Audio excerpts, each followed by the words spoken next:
to season 7 of The Book Nerd. This season is going to be one of my favorite books of all time, but just note that each episode is going to be a specific date in the book, because that's how the authors, Cami Garcia and Margaret Stoll, have it set up. And this is the Chronicles, the very first book called Beautiful Creatures. There's also a major motion picture. I do not recommend that movie. That movie is not as good as this book that I have right here. I've had it since 2011, and I've read this book so many times, I can't recommend it enough. But as part of the Book Nerd series, I've got a book, and I shall read it to you. I know you guys are going to love this because it's fantasy, it's romance, it's action-packed, and it's just so amazing, and it takes place in the middle of nowhere. So, here you go. Enjoy this season of Beautiful Creatures by Cami Garcia and Margaret Stoll.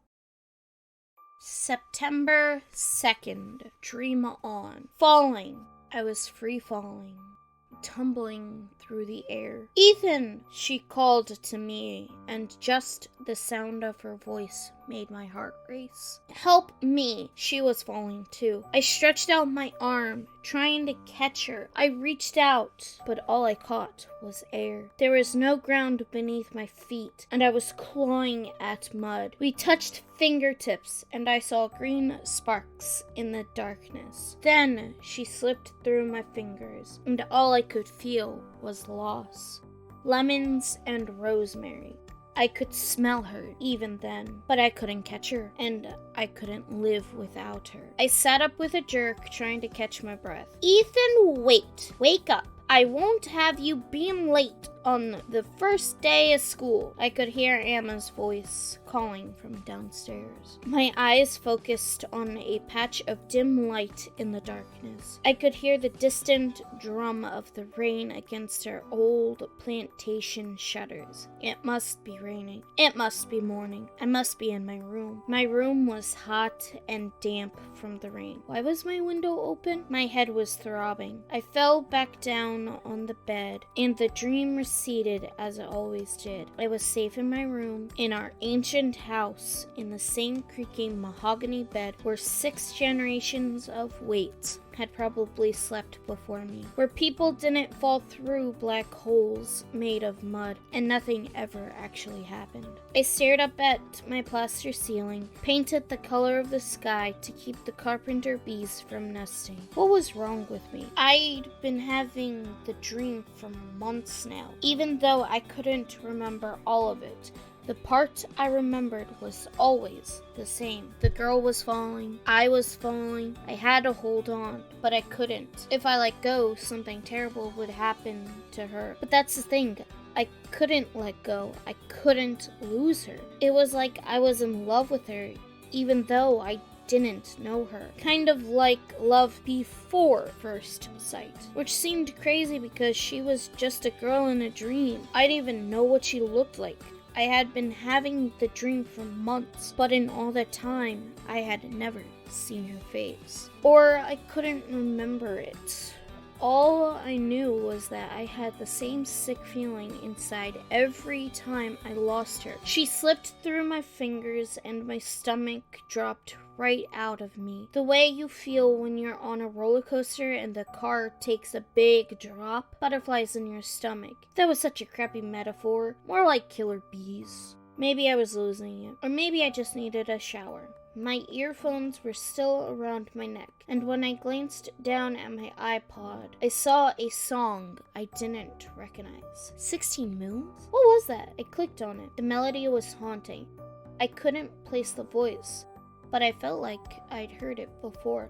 16 moons, 16 years, 16 of your deepest fears, 16 times you dreamed my tears, falling through the years. house. It was moody, creepy, almost hypnotic. Ethan Lawson, wait! I could hear Emma calling up over the music. I switched it off and sat up in bed, yanking back the covers. My sheets felt like they were full of sand, but I knew better. It was dirt, and my fingernails were caked with black mud, just like the last time I had the dream. I crumpled up the sheet, pushing it down in the hamper under yesterday's sweaty practice jersey. I got in the shower and tried to forget about it as I scrubbed my hands, and the last black bits of my dream disappeared down the drain. If I didn't think about it, it wasn't happening. That was my approach to most things the past few months, but not when it came to her. I couldn't help it. I always thought about her. I kept coming back to that same dream, even though I couldn't explain it. So that was my secret. All there was to tell. I was 16 years old. I was falling in love with a girl who didn't exist, and I was slowly losing my mind. No matter how hard I scrubbed, I couldn't get my heart to stop pounding. And over the smell of the ivory soap and the Stop and Shop shampoo, I could still smell it, just barely, but I knew it was there. Lemons and rosemary. I came downstairs to the reassuring sameness of everything. At the breakfast table, Anna slid the same old blue and white china plate, dragonware my mom had called it, of fried eggs, bacon, buttered toast, and grits in front of me. Emma was our housekeeper, more like my grandmother, except she was smarter and more ornery than my real grandmother. Emma had practically raised me, and she felt it was her personal mission to grow me another foot or so, even though I was already 6'2". This morning, I was strangely starving, like I hadn't eaten in a week. I shoveled an egg and 2 pieces of bacon off my plate, feeling better already. I grinned at her with my mouth full. Don't hold out on me, Emma. It's the first day of school. She slammed a giant glass of OJ and a bigger one of milk. Whole milk, the only kind we drank around here, in front of me. We out of chocolate milk? I drank chocolate milk the way some people drink Coke or coffee. Even in the morning, I was always looking for my next sugar fix. ACCLIMATE. Emma had a crossword for everything. The bigger the better, and liked to use them. The way she spelled the words out on you letter by letter, it felt like she was paddling you in the head every time. As in, get used to it. And don't you think about setting one foot out that door till you drank the milk I gave you. Yes, ma'am. I see you dressed up. I hadn't. I was wearing jeans and a faded t-shirt like I did most days. They all said different things. Today it was Harley Davidson and the same black Chuck Taylors I had going on 3 years now. I thought you were gonna cut that hair. She said it like a scolding, but I recognized it for what it really was. Plain old affection. When did I say that? Don't you know the eyes are the windows to the soul? Maybe I don't want anyone to have a window into mine. Emma punished me with another plate of bacon. She was barely 5 feet tall and probably even older than the dragonware, though every birthday she insisted she was turning 53. But Emma was anything but a mild-mannered old lady. She was the absolute authority in my house. Well, don't think you're going out in this weather with wet hair. I don't like how this storm feels, like something bad's been kicked up into the wind, and there's no stopping a day like that. It has a will of its own. I rolled my eyes. Emma had her own way of thinking about things. When she was in one of those moods, my mom used to call it going dark. Religion and superstition all mixed up, like it can only be in the South. When Emma went dark, it was just better to stay out of her way, just like it was better to leave her charms on the windowsills and the dolls she made in the drawers where she put them. I scooped up another fork full of egg and finished the breakfast of champions. Eggs, freezer jam, and bacon all smashed into a toast sandwich. As I shoved it into my mouth, I glanced down the hallway out of habit. My dad's study door was already shut. My dad wrote at night and slept on the old sofa sofa in his study all day. It had been like that since my mom died last April. He might as well be a vampire. That's what my Aunt Caroline had said after she stayed with us that spring. I had probably missed my chance to see him until tomorrow. There was no opening that door once it was closed. I heard a honk from the street. Link. I grabbed my ratty black backpack and ran out the door into the rain. It could have been 7 at night as easily as 7 in the morning. That's how dark the sky was. The weather had been weird for a few days now. Link's car, the beater, was in the street, motor sputtering, music blasting. I'd ridden to school with Link every day since kindergarten, when we became best friends after he gave me half his Twinkie on the bus. I only found out later it had fallen on the floor. Even though we had both gotten our licenses this summer, Link was the one with the car, if you could call it that. At least the beater's engine was drowning out the storm. Emma stood on the porch, her arms crossed disapprovingly. Don't you play that loud music here, Wesley Jefferson Lincoln. Don't think I won't call your mama and tell her what you were doing in the basement all summer when you were 9 years old. Link winced. Not many people called him by his real name, except his mother and Emma. Yes, ma'am. The screen door slammed. He laughed, spinning his tires on the wet asphalt as we pulled away from the curb. Like we were making a getaway, which was pretty much how he always drove. Except we never got away. What did you do in my basement when you were 9 years old? What didn't I do in your basement when I was 9 years old? Link turned down the music, which was good because it was terrible, and he was about to ask me how I liked it, like he did every day. The tragedy of his band, Who Shot Lincoln, was that none of them could actually play an instrument or sing, but all he could talk about was playing the drums and moving to New York after graduation, and record deals would probably never happen. And by probably, I mean he was more likely to sink a three-pointer blindfolded and drunk from the parking lot of the gym. Link wasn't about to go to college, but he still had one up on me. He knew what he wanted to do, even if it was a long shot. All I had was a whole shoebox full of college brochures I couldn't show my dad. I didn't care which colleges they were, as long as they were at least 1,000 miles from Gatlin. I didn't want to end up like my dad, living in the same house, in the same small town I'd grown up in, with the same people who had never dreamed their way out of here. On either side of us, dripping old Victorians lined the street, almost the same as the day they were built over 100 years ago. My street was called Cotton Bend because these old houses used to back up to miles and miles of plantation cotton fields. Now they just backed up to Route 9, which was about the only thing that had changed around here. I grabbed a stale donut from the box on the floor of the car. Did you upload a weird song onto my iPod last night? What song? What do you think of this one? Link turned up his latest demo track. I think it needs work, like all your other songs. It was the same thing I said every day, more or less. Yeah, well, your face will need some work after I give you a good beating. It was the same thing he said every day, more or less. I flipped through my playlist. The song, I think it was called something like 16 Moons. Don't know what you're talking about. It wasn't there. The song was gone.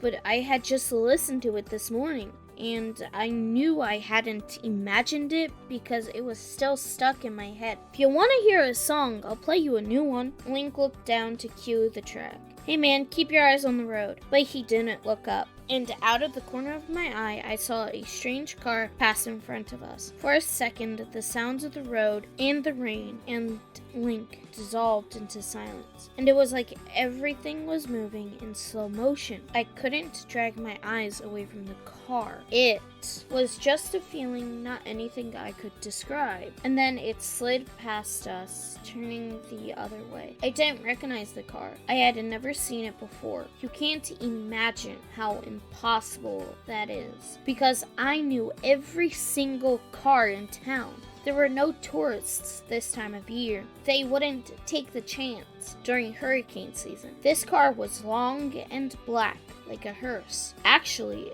I was pretty sure it was a hearse. Maybe it was an omen. Maybe this year was going to be worse than I thought. Here it is, Black Bandana. This song's gonna make me a star. By the time he looked up, The car was gone.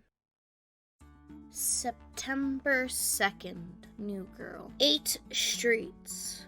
That's how far we had to go to get from Cotton Bend to Jackson High. Turns out I could relive my entire life going up and down 8 streets, and 8 streets were just enough to put a strange black curse out of your mind. Maybe that's why I didn't mention it to Link. We passed the Stop and Shop, otherwise known as the Stop and Steal. It was the only grocery store in town and the closest thing we had to a 7-Eleven. So every time you were hanging out with your friends out front, you had to hope you weren't going to run into someone's mom shopping for dinner, or worse, Emma. I noticed the familiar Grand Prix parked out front. Uh-oh, Fatty's camped out already. He was sitting in the driver's seat, reading the Stars and Stripes. Maybe he didn't see us. Link was watching the rear view mirror, tense. Maybe we're screwed. Fatty was Stonewall Jackson High School's truant officer, as well as a proud member of the Gatlin police force. His girlfriend Amanda worked at the Stop and Steal, and Fatty was parked out front most mornings waiting for the baked goods to be delivered, which was pretty inconvenient if you were always late like Lincoln and me. You couldn't go to Jackson High without knowing Fatty's routine as well as your own class schedule. Today, Fatty waved us on without even looking up from the sports section. He was giving us a pass. Sports section and a sticky bun. And what that means, we've got 5 minutes. We rolled the beater into the school parking lot in neutral, hoping to slink past the attendance office unnoticed. But it was still pouring outside, so by the time we got into the building, we were soaked and our sinkers were squeaking so loud, we might as well have just stopped in there anyway. Ethan, wait.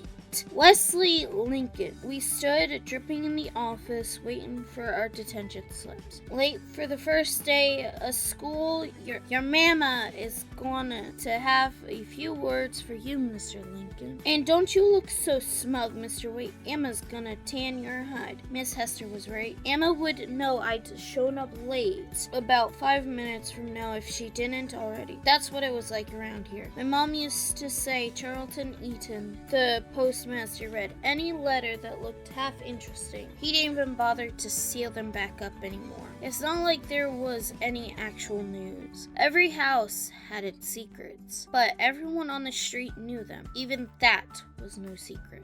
Miss Hester, I was just driving slow on account of the rain. Link tried to turn on the charm. Miss Hester pulled down her glasses a little and looked at Link uncharmed. The little chain that held her glasses around her neck swung back and forth. I don't have time to chat with you boys right now. I'm busy filling out your detention slips, which is where you'll be spending this afternoon, she said as she handed each of us our blue slip. She was busy, all right. You could smell the nail polish before we even turned the corner. Welcome back. In Gatlin, the first day of school never really changes. The teachers who all knew you from church decided if you were stupid or smart by the time you were in kindergarten. I was smart because my parents were professors. Link was stupid because he crunched up the pages of the good book during scripture chase and threw up once during the Christmas pageant. Because I was smart, I got good grades on my papers. Because Link was stupid, he got bad ones. And guess nobody bothered to read them. Sometimes I wrote random stuff in the middle of my essays just to see if my teachers would say anything. No one ever did. Unfortunately, the same principle didn't apply to multiple choice tests. In first period English, I discovered my 700-year-old teacher, whose name really was Mrs. English, had expected us to read To Kill a Mockingbird over the summer. So I flunked the first quiz. Great, I had read the book about 2 years ago. It was one of my mom's favorites, but that was a while ago. I was fuzzy on the details. A little known fact about me, I read all the time. Books were the one thing that got me out of Gatlin, even if it was only for a little while. I had a map on my wall, and every time I read about a place I wanted to go, I marked it on the map. New York was Catcher in the Rye, Into the Wild got me to Alaska. When I read On the Road, I added Chicago, Denver, LA, and Mexico City. Kerouac could get you pretty much everywhere. Every few months, I drew a line to connect the mark. mix, a thin green line I'd follow on a road trip the summer before college if I ever got out of this town. I kept the map and the reading thing to myself. Around here, books and basketballs didn't mix. Chemistry wasn't much better. Mr. Hollenbeck doomed me to be lab partners with Ethan Hayton Emily, also known as Emily Asher, who had despised me ever since the formal last year, when I made the mistake of wearing my Chuck Taylors with my tux and letting my dad drive us in the rusty Volvo. The one broken window that permanently wouldn't rolled up had destroyed her perfectly curled blonde prom hair, and by the time we got to the gym, she looked like Marie Antoinette with bedhead. Emily didn't speak to me for the rest of the night and sent Savannah Snow to dump me 3 steps from the punch bowl. That was pretty much the end of that. It was a never-ending source of amusement for the guys, who kept expecting us to get back together. The thing they didn't know was, I wasn't into girls like Emily. She was pretty, but that was it, and looking at her didn't make up for having to listen to what came out of her mouth. I wanted someone different. Someone I could talk to about something other than parties and getting crowded at winter formal. A girl who was smart or funny, or at least a decent lab partner. Maybe a girl like that was the real dream. But a dream was still better than a nightmare, even if the nightmare was wearing a cheerleading skirt. I survived chemistry, but my day only got worse from there. Apparently, I was taking U.S. history again this year, which was the only history taught at Jackson, making the name redundant. I would be spending my second consecutive year studying the War of Northern Aggression with Mr. Lee, no relation. But as we all knew in spirit, Mr. Lee and the famous Confederate general were one and the same. Mr. Lee was one of the few teachers who actually hated me. Last year on a dare from Link, I had written a paper called The War of Southern Aggression. Mr. Lee had given me a D. Guess the teachers actually did read the papers sometimes, after all. I found a seat in the back next to Link, who was busy copying notes from whatever class he had slept through before this one. But he stopped writing as soon as I sat down. Dude, did you hear? Hear what? There's a new girl at Jackson. There are a ton of new girls. A whole freshman class of them, moron. I'm not talking about the freshmen. There's a new girl in our class. At any other high school, a new girl in the sophomore class wouldn't be news. But this was Jackson, and we hadn't had a new girl in school since 3rd grade when Kelly Wicks moved in with her grandparents after her dad was arrested for running a gambling operation out of their basement in Lake City. Who is she? Don't know. I've got civics 2nd period with all the band geeks, and they didn't know nothing except she plays the violin or something. Wonder if she's hot. Link had a one-track mind like most guys. The difference was Link's track led directly to his mouth. So she's a band geek. No, a musician. Maybe she shares my love of classical music. Classical music. The only classical music Link had ever heard was in the dentist's office. You know, the classics. Pink Floyd, Black Sabbath, The Stones. I started laughing. Mr. Lincoln, Mr. Wade, I'm sorry to interrupt your conversation, but I'd like to get started if it's aight with you boys. Mr. Lee's tone was just as sarcastic as last year, and his greasy comb-over and pit stains just as bad. He passed out copies of the same syllabus he had probably been using for 10 years. Participating in an actual Civil War reenactment would be required. Of course it would. I could just borrow a uniform from one of my relatives who participated in reenactments for fun on the weekends. Lucky me. After the bell rang, Link and I hung out in the hall by our lockers, hoping to get a look at the new girl. To hear him talk, she was already his future soulmate and bandmate, and probably a few other kinds of mates I didn't even want to hear about. But the only thing we got a look at was too much of Charlotte Chase in a jean skirt 2 sizes too small, which meant we weren't going to find out anything until lunch, because our next class was ASL, American Sign Language, and it was strictly no talking allowed. No one was good enough at signing to even spell new girl, especially since ASL was the one class we had in common with the rest of the Jackson basketball team. I'd been on the team since 8th grade, when I grew 6 inches in one summer and ended up at least a head taller than everyone else in my class. And besides, you had to do something normal when both of your parents were professors. It turned out I was good at basketball. I always seemed to know where the players on the other team were going to pass the ball, and it gave me a place to sit in the cafeteria every day. At Jackson, that was worth something. Today, that seat was worth even more because Sean Bishop, our point guard, had actually seen the new girl. Link asked the only question that mattered to any of them. So, is she hot? Pretty hot.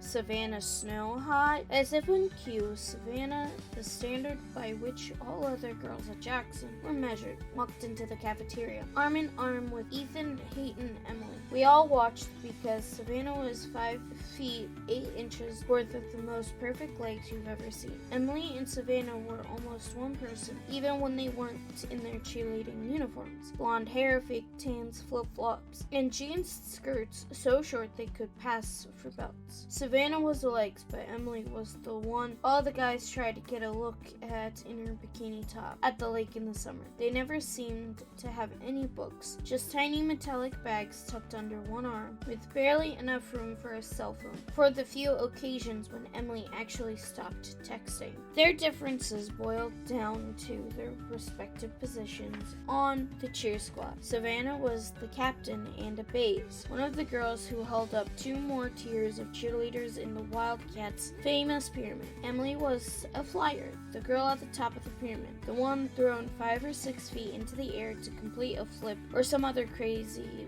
cheer stunt that could easily result in a broken neck. Emily would risk anything to stay on top of that pyramid. Savannah didn't need to. When Emily got tossed, the pyramid went on fine without her. When Savannah moved an inch, the whole thing came tumbling down. Ethan, Hayton, Emily noticed us staring and scowled at me. The guys laughed. Emery Watkins clapped a hand on my back, insinuate. You know, Emily, the more she glares, the more she cares. I didn't want to think about Emily today. I wanted to think about the opposite of Emily. Ever since Link had brought it up in history, it had stuck with me. The new girl. The possibility of someone different from somewhere different.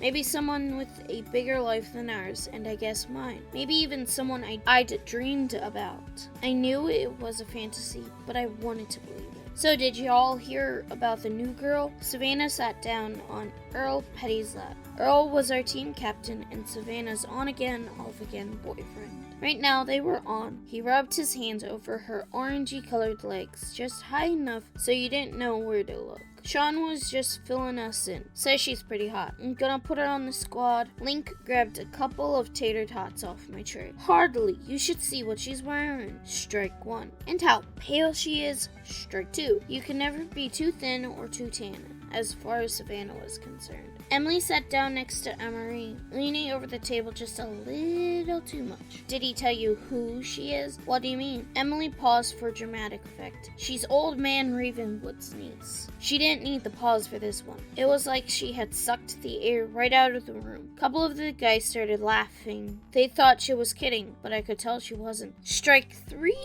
She was out. So far, I couldn't even picture her anymore. The possibility of my dream girl showing up disappeared before I could even imagine our first date. I was doomed to 3 more years of Emily Ashers. Mackin Melchizedek Ravenwood was the town's shut-in. Let's just say I remembered enough of To Kill a Mockingbird to know Old Man Ravenwood made Boo Radley look like a social butterfly. He lived in a run-down old house on Gatlin's oldest and most infamous plantation. And I don't think anyone in town had seen him since before I was born. Maybe longer. Are you serious? Asked Link. Totally. Carlton Eaton told my mom yesterday when he brought by our mail. Savannah nodded. My mama heard the same thing. She moved in with Old Man Ravenwood a couple of days ago from Virginia or Maryland, I don't remember. They all kept talking about her clothes, and her hair, and her uncle, and what a freak she probably was. That's the thing I hated most about Gatlin. The way everyone had something to say about everything you said or did or,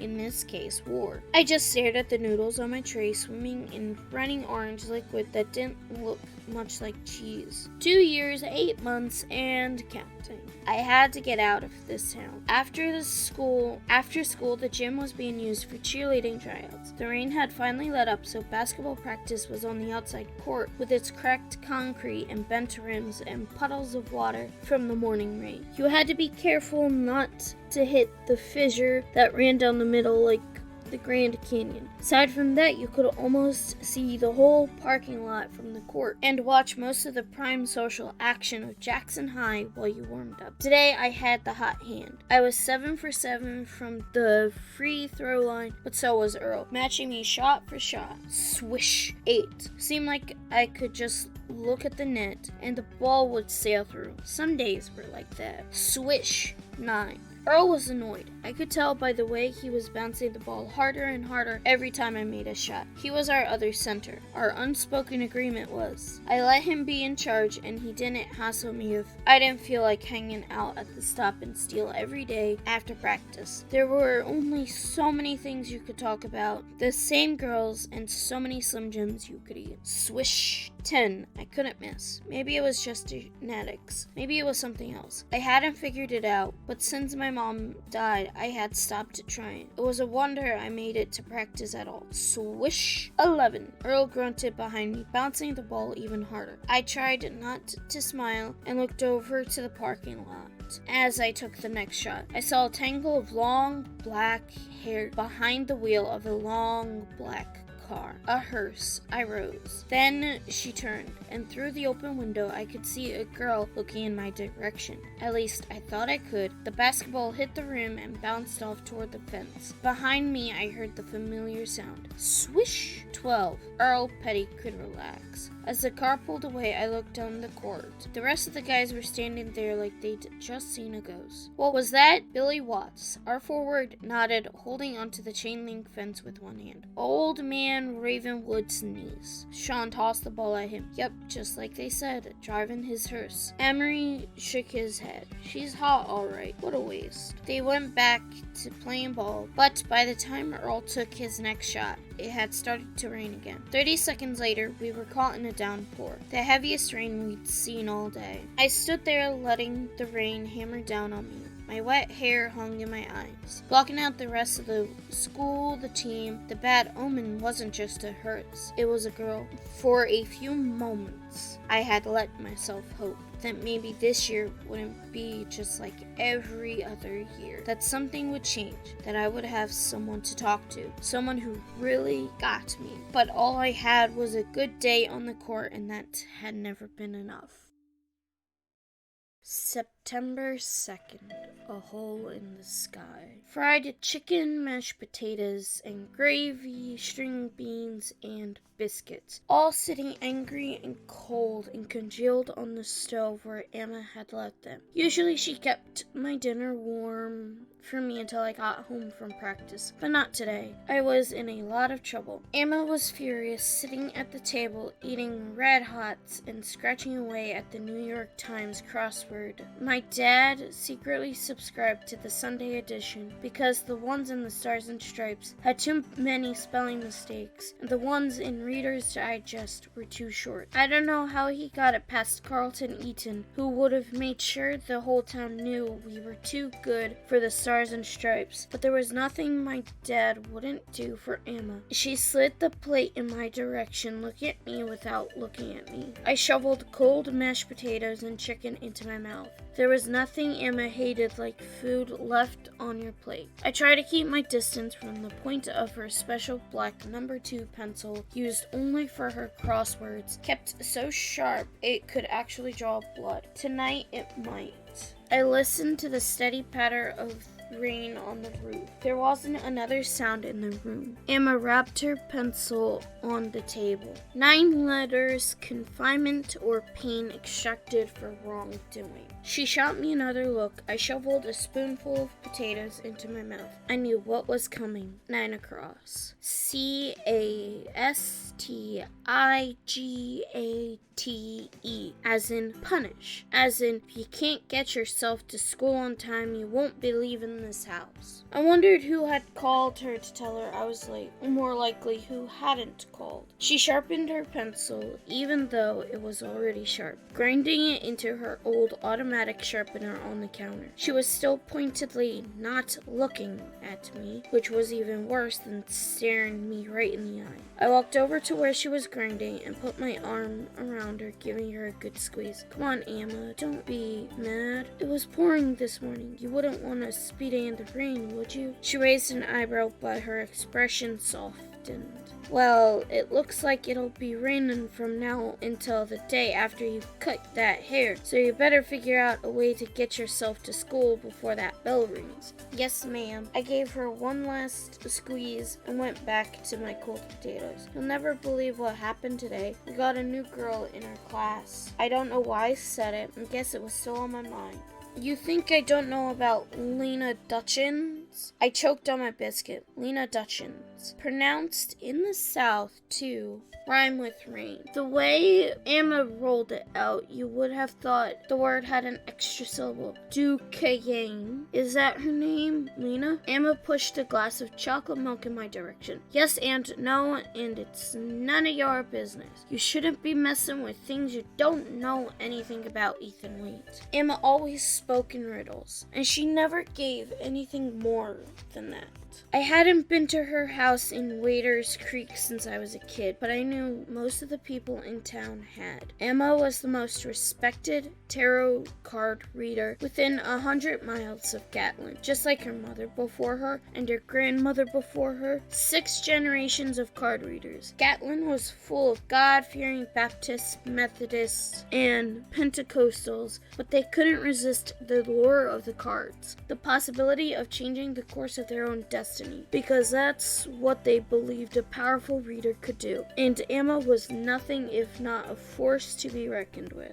Sometimes I'd find one of her homemade charms in my sock drawer or hanging above the door of my dad's study. I had only asked what they were for once. My dad teased Emma whenever he found one, but I noticed that he never took any of them down. Better safe than sorry. I guess he meant safe from Emma, who could make you plenty sorry. Did you hear anything else about her? You watch yourself. One day you're gonna pick a hole in the sky and the universe is gonna fall right through it. Then we'll all be in a fix. My father shuffled into the kitchen in his pajamas. He poured himself a cup of coffee and took a box of shredded wheat out of the pantry. I could see the yellow wax earplugs still stuck in his ears. The shredded wheat meant he was about to start his day. The earplugs meant it hadn't really started yet. I leaned over and whispered to Emma, "What did you hear?" She yanked my plate away and took it to the sink. She rinsed some bones that looked like pork shoulder, which was weird since we'd had chicken tonight. Put them on a plate. That's none of your concern. What I'd like to know is why you're so interested. I shrugged. I'm not, really. Just curious. You know what they say about curiosity? She stuck a fork in my piece of buttermilk pie. Then she shot me the look and was gone. Even my father noticed the kitchen door swinging in her wake, pulled an earplug out of one ear. How was school? Fine. What did you do to Emma? I was late for school. He studied my face. I studied his. Number 2? I nodded. Sharp. Started out sharp, and then she sharpened it. I sighed. My dad almost smiled, which was rare. I felt a surge of relief, maybe even accomplishment. Know how many times I sat at this old table while she pulled a pencil on me when I was a kid? He asked, though it wasn't really a question. The table, nicked and flecked with paint and glue and marker from all the weights leading up to me, was one of the oldest things in the house. I smiled. My dad picked up his cereal bowl and waved his spoon in my direction. Emma had raised my father, a fact I'd been reminded of every time I even thought about sassing her when I was a kid. M-Y-R-I-A-D. He spelled out the word as he dumped his bowl into the sink. P-L-E-T-H-O-R-A, as in more than you, Ethan Waite. As he stepped into the kitchen light, the half-smile faded into a quarter, and then it was gone. He looked even worse than usual. The shadows on his face were dark. darker, and you could see the bones under his skin. His face was a pallid green from never leaving the house. He looked a little bit like a living corpse, as he had for months now. It was hard to remember he was the same person who used to sit with me for hours on the shores of Lake Moultrie, eating chicken salad sandwiches and teaching me how to cast a fishing line. Back and forth. 10 and 2. 10 and 2 like the hands of a clock. The last 5 months had been hard for him. He had really loved my mother, but so had I. My dad picked up his coffee and started to shuffle back toward his study. It was time to face the facts. Maybe Mac and Ravenwood wasn't the only town shut in. I didn't think our town was big enough for 2 Boo Radleys, but this was the closest thing to a conversation we'd had in months, and I didn't want him to go. "How's the book coming?" I blurted out. "Stay and talk to me. That's what I meant." He looked surprised and shrugged. "It's coming. Still got a lot of work to do." He couldn't. That's what he meant. "Mac and Ravenwood's niece just moved to town." I said the words just as he put his earplugs back in. Out of sync our usual timing. Come to think of it, that had been my timing with most people lately. My dad pulled out the earplug side and pulled out the other. "What?" He was already walking back to his study. The meter on our conversation was running out. "Mac and Ravenwood, what do you know about him?" "Same as everyone else, I guess. He's a recluse, hasn't left Ravenwood Manor in years, as far as I know." He pushed open the study door and stepped over the threshold. But I didn't follow him. I just stood in the doorway. I never set foot in there. Once. Just once, when I was 7 years old. My dad had caught me reading his novel before he had finished revising it. His study was a dark, frightening place. There was a painting that he always kept covered with a sheet over the threadbare Victorian sofa. I knew never to ask what was underneath the sheet. Past the sofa, close to the window, my father's desk was carved mahogany, another antique that had been handed down along with our house from generation to generation. And books. Old, leather-bound books that were so heavy they rested on a huge wooden stand when they were open. Those were the things that kept us bound to Gatlin, and bound to Waite's Landing, just as they had bound my ancestors for more than 100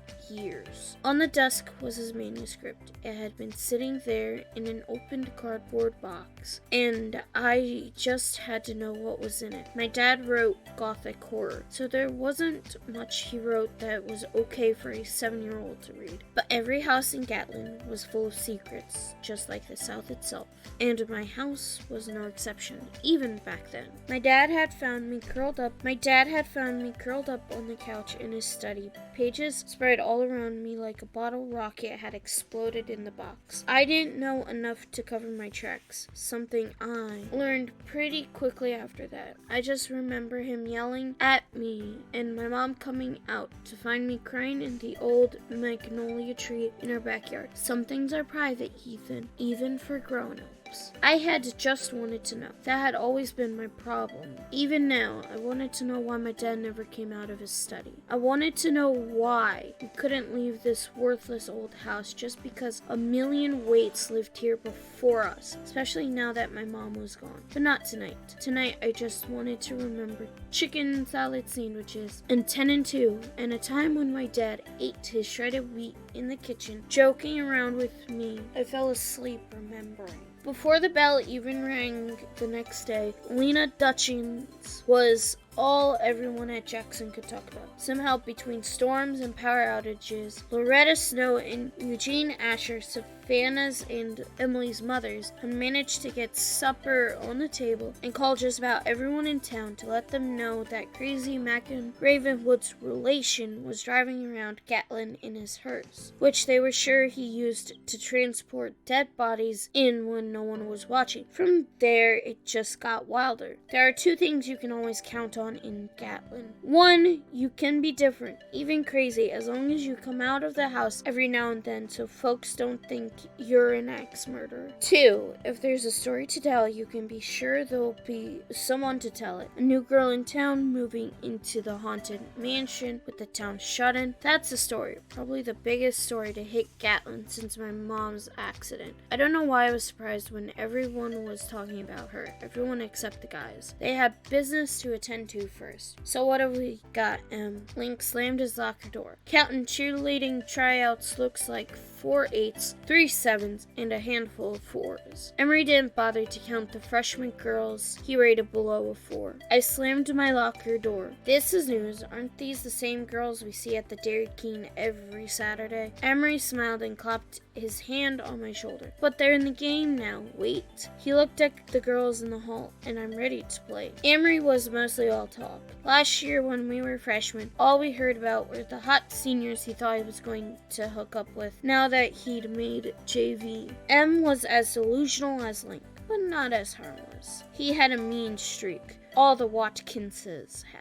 Sean shook his head, like picking peaches off the vine. Peaches grow on trees. I was already annoyed, maybe because I'd met up with the guys at the Stop and Steal magazine stand before school and had been subjected to this same conversation, while Earl flipped through issues of the only thing he ever read, magazines featuring girls in bikinis lying across the hoods of cars. Sean looked at me confused. What are you talking about? I don't know why I even bothered. It was a stupid conversation, the same way it was stupid that all the guys had to meet up before school on Wednesday mornings. It was something I'd come to think of as roll call. A few things were expected if you were on the team. You sat together in the lunchroom, you went to Savannah Snow's parties, asked a cheerleader to the winter formal, hung out at Lake Moultrie on the last day of school. You could bail on almost anything else if you showed up for roll call. Only it was getting harder and harder for me to show up, and I didn't know why. I still hadn't come up with the answer when I saw her. Even if I hadn't seen her, I'd have known she was there because the hallway, which is usually crammed with people rushing to their lockers and trying to make it to class before the second bell, cleared out in a matter of seconds. Everyone actually stepped aside when she came down the hall, like she was a rock star or a leper, but all I could see was a beautiful girl in a long gray dress under a white track jacket with the word Munchin sewn on it, and beat up black Converse peeking out underneath. A girl who wore a long silver chain around her neck with tons of stuff dangling from it, a plastic ring from a bubblegum machine, a safety pin, and a bunch of other junk. I was too far away to see. A girl who didn't look like she belonged in Gatlin. I couldn't take my eyes off her. Mac and Ravenwood's knees. What was wrong with me? She tucked her dark curls behind her ear, black nail polish catching the fluorescent light. Her hands were covered with black ink, like she had written on them. She walked down the hall as if we were invisible. She had the greenest eyes I'd ever seen. So green, they could have been considered some new color altogether.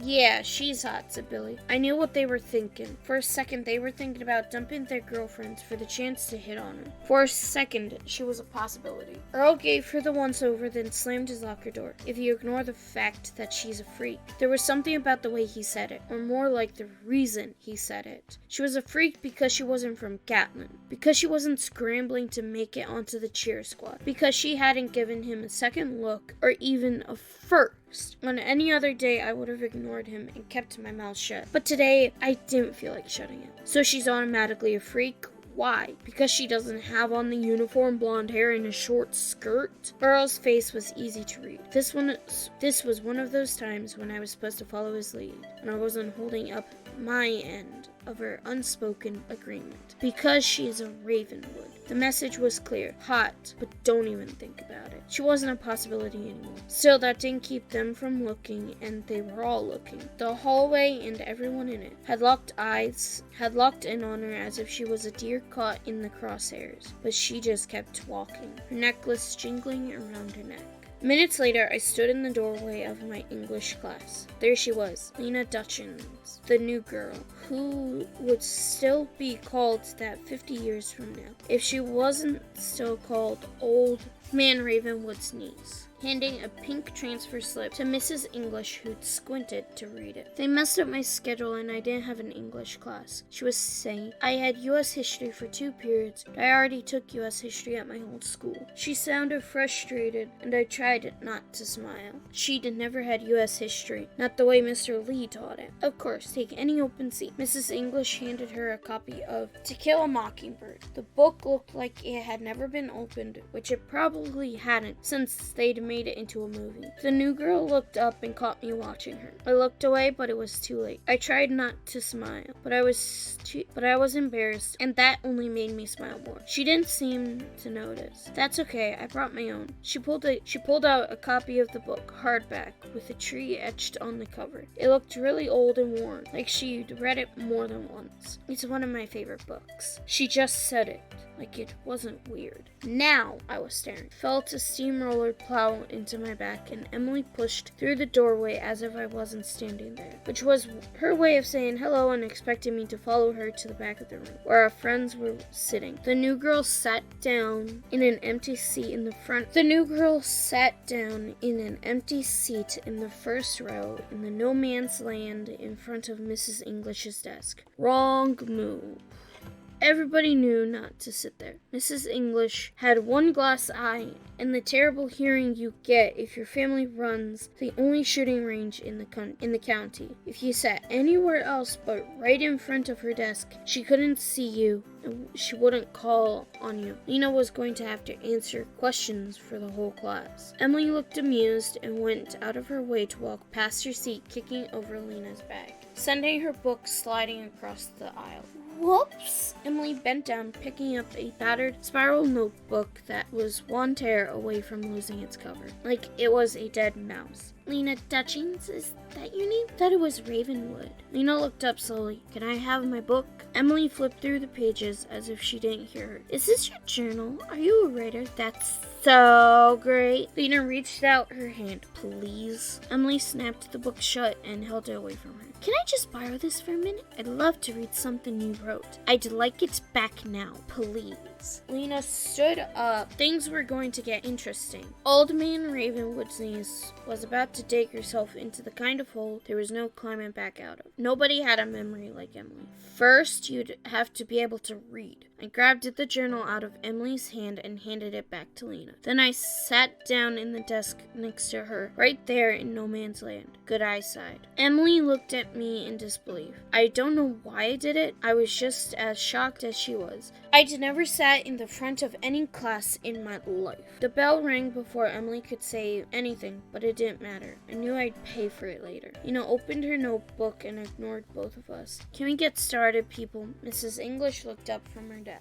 Emily slunk into her usual seat in the back, far enough from the front that she wouldn't have to answer any questions. Emily slunk to her usual seat in the back, far enough from the front that she wouldn't have to answer any questions the whole year, and today far enough from me, which felt kind of liberating, even if I had to analyze Jem and Scout's relationship for 50 minutes without having read the chapter. When the bell rang, I turned to Lena. I don't know what I thought I was going to say. Maybe I was expecting her to thank me, but she didn't say anything as she shoved her books back into her bag. 156 wasn't a word she had written on the back of her hand. It was a number. Lena Dutchins didn't speak to me again. Not that day, not that week. But that didn't stop me from thinking about her or seeing her practically everywhere I tried not to look. It wasn't just her that was bothering me, not exactly. It wasn't about how she looked, which was pretty, even though she was always wearing the wrong clothes and those beat-up sneakers. It wasn't about what she said in class, usually something no one else would have thought of. And if they had, something they wouldn't have dared to say. It wasn't that she was different from all the other girls at Jackson. That was obvious. It was that she made me realize how much I was just like the rest of them, even if I wanted to pretend I wasn't. It had been raining all day, and I was sitting in ceramics academics, otherwise known as AGA, a guaranteed A, since the class was graded on effort. I had signed up for ceramics last spring because I had to fulfill my arts requirements, and I was desperate to stay out of band, which was practicing noisily downstairs, conducted by the crazily skinny, overly enthusiastic Miss Spider. Savannah sat down next to me. I was the only guy in the class, and since I was a guy, I had no idea what I was supposed to do next. Today is all about experimentation. You aren't being graded on this. Feel the clay, feel your mind, and ignore the music from downstairs. Mrs. Abernathy winced as the band butchered what sounded like Dixie. Dig deep. Feel your way to your soul. I flipped on the potter's wheel and stared at the clay as it started to spin in front of me. I sighed. This was almost as bad as band. Then, as the room quieted and the hum of the potter's wheel drowned out the chatter of the back rows, the music from downstairs shifted. I heard a violin, or maybe one of those bigger violins. A viola, I think. It was beautiful and sad at the same time, and it was unsettling. There was more talent in the raw voice of the music than Miss Spider had ever had the pleasure of conducting, and I looked around. No one else seemed to notice the music. The sound crawled right under my skin. I recognized the melody, and within seconds I could hear the words in my mind as clearly as if I was listening to my iPod. But this time, the words had changed.